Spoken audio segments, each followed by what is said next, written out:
This is David Paul Hammer. Yes, Sir, this is David Paul Hammer, and I'm coming to you live from a federal death row in Indiana. Okay, quickly, tell folks, in case they cut you off, exactly what Tim McVeigh told you. Wow, where to start? I was here with Timothy McVeigh from July 1999 until his execution in June of 2001. I had numerous conversations with him over that prolonged period of time. We made an agreement for him to provide information to me that could be verified in order for me to write a book. He knew of my intentions to write a book about him and the Oklahoma City bombing. And along the way, he would provide me information, and I would provide it to people on the outside to try and verify as much as they could. The result of that is my most recent book called Deadly Secrets. McVeigh told me and another inmate here that he was actually an agent working for a guy he called the Major, and he allegedly met this man when he reported to for special trainings duty, and he was told to wash out of special training and asked to accept what was called black ops operations, and he would be working as an independent person as a part of, and that he would recruit people to be in his unit.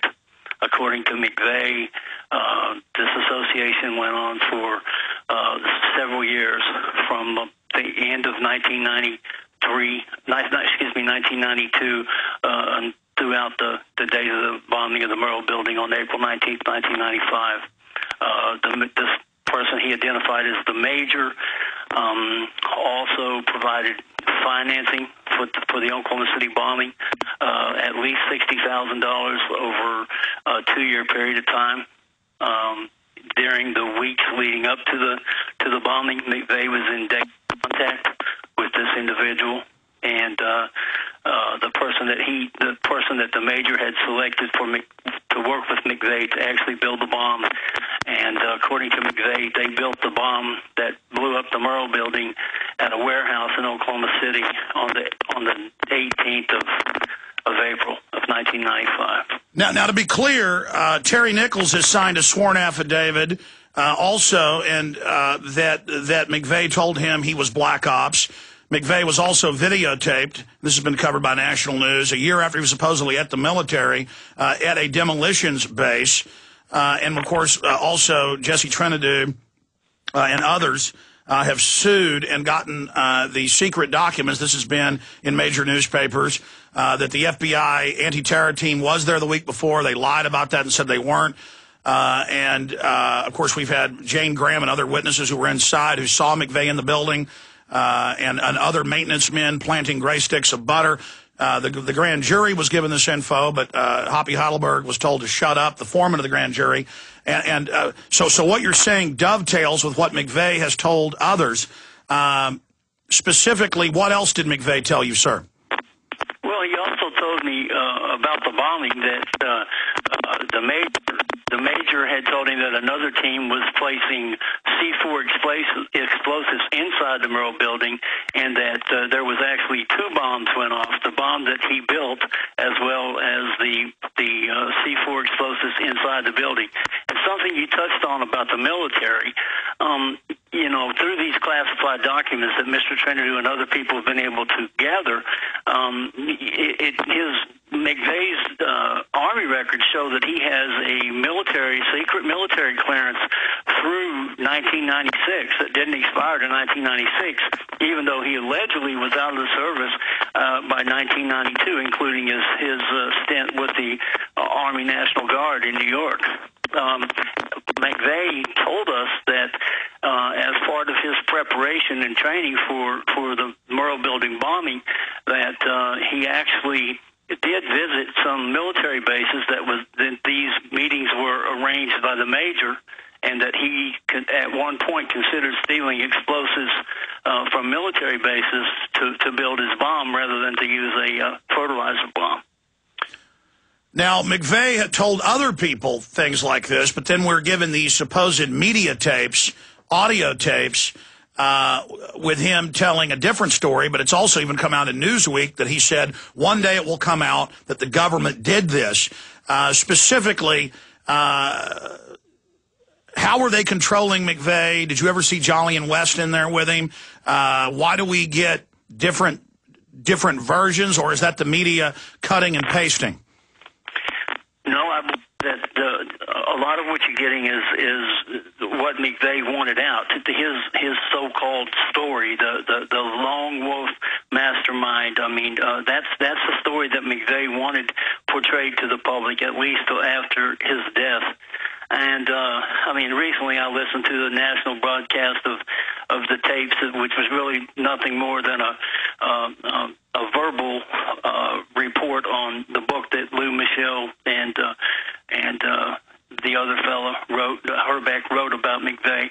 Mainly, it really made me want to puke as I was listening to and watching this program, because it was nothing more than the official version of what allegedly happened in Oklahoma City. And having heard from Tim's own mouth time after time after time other things that contradicted that official story, and having been able to verify these things, it really amazes me that the public continues, or at least some of the public continues, to buy this official version of the Oklahoma City bombing. I mean, it defies logic if you look at McVeigh and all of his travels and the things that he did, the odd jobs that he held along the way. There's no way he could have even supported himself, let alone put together money for a bomb of the type that they built.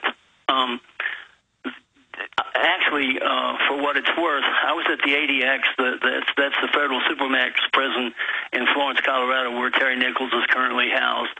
I was there with McVeigh before they activated the federal death row unit, and so the tapes, the first two days of taping that he did with Lou Michel, I was in a cubicle right next to him that's plexiglass. I could see Tim. He was walking around and gesturing wildly, and which is how Tim was when he was telling a story or talking about something that excited him. And you could overhear bits and pieces of the conversation. I was there with my attorney, so we weren't really trying to listen to his conversation, but sometimes you couldn't help but hear it. And the fact that my attorney had never been around McVeigh or seen him, he was kind of paying attention. But and then they finished up the second 2 days of that interview in January of 1999 after we had arrived here in Terre Haute. And Tim would come back from talking with the reporters, and we would have question and answer services through the door, and we were in cells just a couple of cells apart, and here you communicate through the door out the back window. That was at the old prison where we were. We're actually in a new facility now, but where Tim and I were, it was easy for us to communicate, so we didn't have to necessarily be outside of recreation. Real fast, David Paul Hammer, we're going to skip this break in case you get cut off.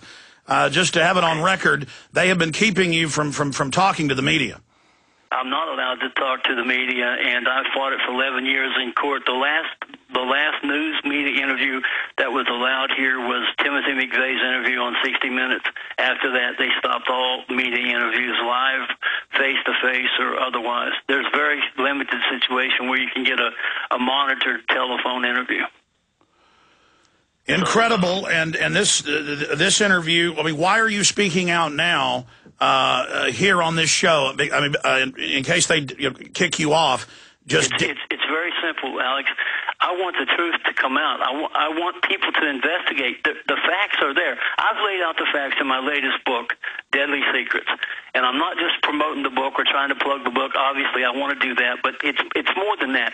There's a roadmap to an investigation, and if anyone that has the power to do it will just initiate an investigation. A grand jury investigation is what is needed. I mean, there's been other FBI people who said that.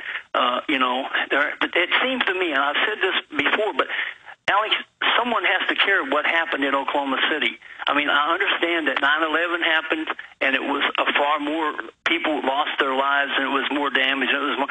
But Oklahoma happened before that. I hear you, David. David, they could cut you off any time. Other things that McVeigh told you, did he ever talk about, how he was black ops, which other people signed affidavits on, like Terry Nichols? Did he ever talk about that and why he was, did he ever try to get this information out? Were they threatening his family? I mean, was he angry about being set up as a patsy? Why did the government bomb him? He obviously, anytime you would mention it or ask him or bring up the possibility that he was set up as a patsy, he said absolutely not, that things happened by design. No, he never said that he was being threatened. He made it appear in all of his conversations with us that he truly believed he was working for the government, that he was still part of the military.